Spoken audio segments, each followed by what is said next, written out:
E aí pessoal da NET, que é o Felipe de novo no canal Mundo Sei. Estou de volta com mais uma análise do mangá clássico de Saint Seiya, que eu estou fazendo através da leitura da Final Edition.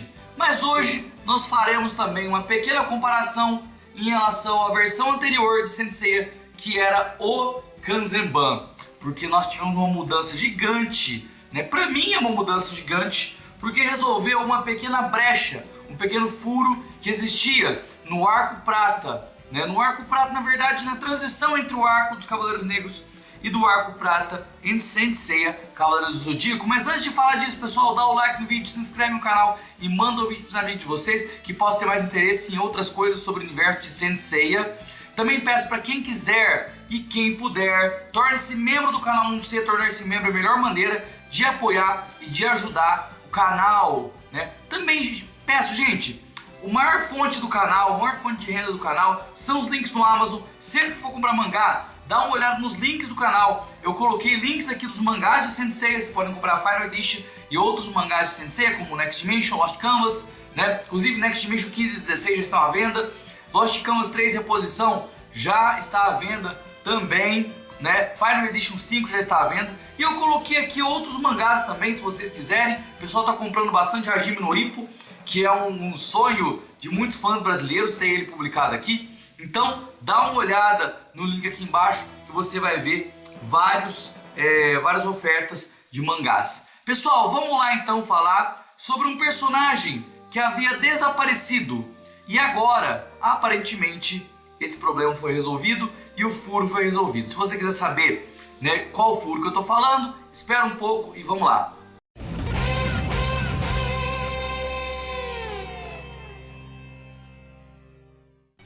Gente, é o seguinte, né? Primeiro eu vou dar uma pequena explicação sobre o que é um furo e o que é uma brecha, né? Uma brecha é quando acontece algo que não foi explicado, a história meio que passa sem explicar aquilo, né? Os fãs, as pessoas que leem ou assistem vão olhar aquela situação e, mas peraí, mas e aquilo ali que foi mostrado, tal, fica uma coisa sem explicação. E aí, em algum momento da história, o autor pode pegar aquilo de volta, falar, opa, lembra daquilo lá que vocês ficaram com dúvida? Aconteceu isso, isso e aquilo, né? Então assim, isso é normal acontecer em vários mangás, né? Mas às vezes o autor deixa essa brecha e não faz nada, e deixa pra lá e segue e toca o barco, né? E termina o mangá e aquilo ali ficou, né? E aí fica uma brecha sem explicação, né? Uma contradição em si é um furo, tá? Pra mim, uma brecha que foi aberta e foi deixada pra lá é basicamente um furo, tá? Como um exemplo que eu posso dizer foi a morte do Asterion, né? O Asterion fugiu vivo e sumiu, né? E lá em Hades também não apareceu, nenhum lugar apareceu, beleza, sumiu. Pra mim isso é quase um furo, porque, bom, é óbvio que ele pode ter sumido, a história não quis mais abordar sobre ele, pronto. Mas já que mostrou ele fugindo vivo, eu acho que a obra tinha sim a obrigação, né, na minha visão, tinha a obrigação de terminar de contar, né, aquilo que ela começou, né? Tanto que lá no Kanzenban de Hades, o Kurumada fez questão de colocar o túmulo do Asterion, que não tinha na versão Tankobon do mangá, né? Então assim, é uma coisa que ele já corrigiu lá na época, né? E agora a gente vai falar de mais uma coisa. Gente, como que é o final do Arco dos Cavaleiros Negros e o começo do Arco Prata? Eu vou explicar, vocês vão entender onde eu quero chegar, né?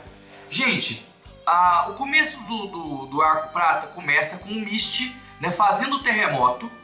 E aí, gente, depois da luta do Seiya contra o Ikki, 4 estrelas vão ao céu.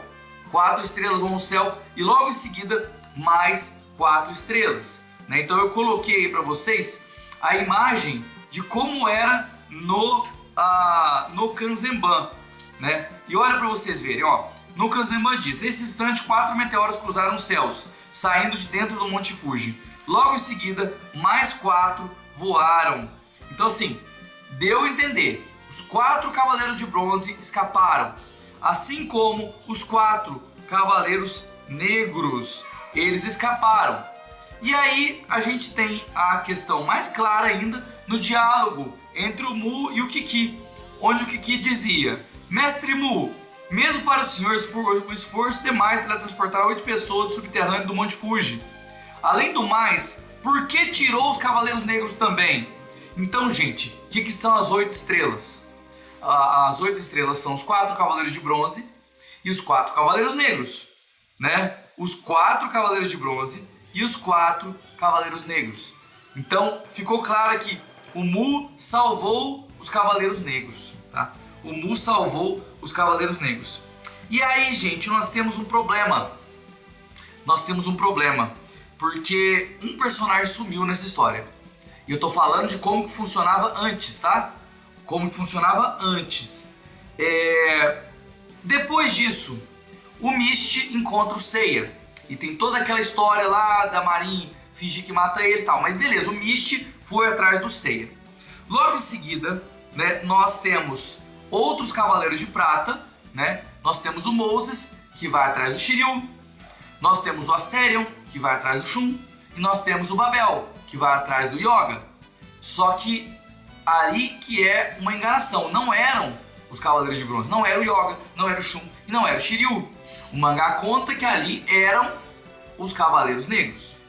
Que teve uma ilusão. Inclusive, vai ter outro vídeo sobre isso, tá? Porque essa parte do mangá é uma parte muito complexa. E muito boa, inclusive. Muito boa. Adoro essa parte do mangá. E aí você tem os 3 Cavaleiros Negros e o Seiya. E você tem os túmulos que apareceram, né? E nesses túmulos estão enterrados o Seiya, o Cisne Negro, o Dragão Negro e o Andrômeda Negro. Pergunta: cadê o Pégaso Negro? O Pégaso Negro, teoricamente, foi salvo pelo Mu, né? E sumiu.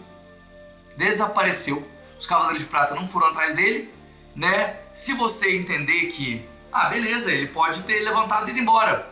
Tá, mas a obra começou uma narrativa sobre o Pégaso Negro, sobre os Cavaleiros Negros, e ele não encerrou esse ponto, né? Essa parte do Pégaso Negro não foi encerrada. Isso pra mim sempre foi um problema da narrativa do mangá clássico, né? Eu já devo ter falado isso em live, inclusive, eu tenho certeza que eu já falei isso em live. Tanto que no episódio G, o Okada usa essa brecha, né, pra dizer que o Pégaso Negro sobreviveu. Ele não interpreta que o Pégaso Negro morreu, ele interpreta que o Pégaso Negro sobreviveu. Porque como eu mostrei pra vocês no mangá Kanzenban, que é o último antes da Final Edition, né, dava a entender isso. Agora preste atenção que eu vou explicar pra vocês como que essa sequência acontece na Final Edition, né? Então vamos começar com a cena das estrelas. Primeiramente, depois da luta do Ikki contra o Seiya, né, nós temos a cena das estrelas. E na cena das estrelas, gente, as estrelas, 4 estrelas sobem, outras 4 sobem, mas não tem texto nenhum, né? Aqui não tem texto nenhum. Ele removeu os textos, ele deixou como se a gente tivesse que interpretar o que aconteceu, tá? E a segunda parte aqui é a chave, tá? O diálogo do Kiki com o Mu. Nesse diálogo aqui, onde o Kiki fala que o Mu salvou os Cavaleiros Negros, olha como ficou o diálogo. Mestre Mu, parece que alguns cavaleiros conseguiram fugir por conta própria, mas também parece que alguns foram enterrados vivos. Aí o Mu fala: não temos o que fazer. Mesmo nós dois sofremos para salvar apenas o Seiya. Então, gente, o Mu salva apenas o Seiya na Final Edition, que é o novo canon, tá? Então, no novo canon, gente, Cisne Negro, Andrômeda Negro e Pégaso Negro sobreviveram porque eles estavam à beira da morte e eles conseguiram escapar saltando do Monte Fuji, né? Assim como Shiryu, Yoga e Shun. O Seiya foi salvo, tá? Pelo Mu. Então, assim, isso que aconteceu, gente. Não mais o Pégaso Negro sobreviveu. Agora nós temos textualmente dizendo que alguns foram soterrados. E aí você pensa, quem que foi soterrado, né? Porque diz no plural ali. O Ikki, supõe-se que foi soterrado, e o Pégaso Negro. E o Dragão Negro, irmão, né? Que também foi soterrado. Então são 3 personagens ali, se o Dragão Negro Irmão já não estava morto, né? Mas isso a gente não vai saber. Então assim, na Final Edition, a Final Edition resolveu um furo, né, ou um equivalente a um furo, na minha visão, tá? Que é uma brecha que o Kurumada deixou, que agora ele tampou essa brecha na Final Edition, tá? Gente, o interessante é que assim, existiu essa brecha em Saint Seiya, sempre existiu essa brecha em Saint Seiya, é uma brecha real, mas engraçado que as pessoas não se preocupavam com essa brecha, né? Elas se preocupavam em criticar pontos que não são furo e que ela entendeu daquela maneira ou porque não leu o mangá ou porque leu errado, tá? A maioria porque realmente não leu o mangá mesmo, por isso que acha que coisas que não são furo, né? Por isso que acha essas coisas. E os furos de verdade, e esse era a pessoa não consegue enxergar. Então, resumindo, as 8 estrelas que saíram antes, né, foi revelado que o Mu salvou os Cavaleiros Negros. Então, ó, as 4 estrelas que vieram primeiro, Mu e o Seiya e o Kiki, né, que estavam juntos, e os outros 3 Cavaleiros de Bronze. E as outras 4 estrelas eram os 4 Cavaleiros Negros, tá? Na versão nova, as 4 estrelas são... as 8 estrelas são Mu e Seiya. Kiki tá contando aqui como uma estrela separada, pelo que eu entendi. Dragão Negro, Cisne Negro, Andrômeda Negro, Shiryu, Yoga e Shun. 8 estrelas. Fim, tá? Fim. Ao meu ver, aqui não tem mais brecha, mas eu adoraria ver as discussões aqui nos comentários sobre esse assunto, tá? Eu ainda vou fazer mais uma análise nesse volume, que é em relação a uma personagem que ganhou um buff de poder, ganhou uma ênfase no poder dela, né? Uma mudança que eu gostei que a Final Edition fez. Para mim foi a maior mudança da Final Edition até agora, mas não é hoje que eu vou falar disso. Hoje eu queria que vocês discutissem o Pégaso Negro e o fato dele não estar mais vivo. Pessoal, um abraço, até mais, tchau, tchau.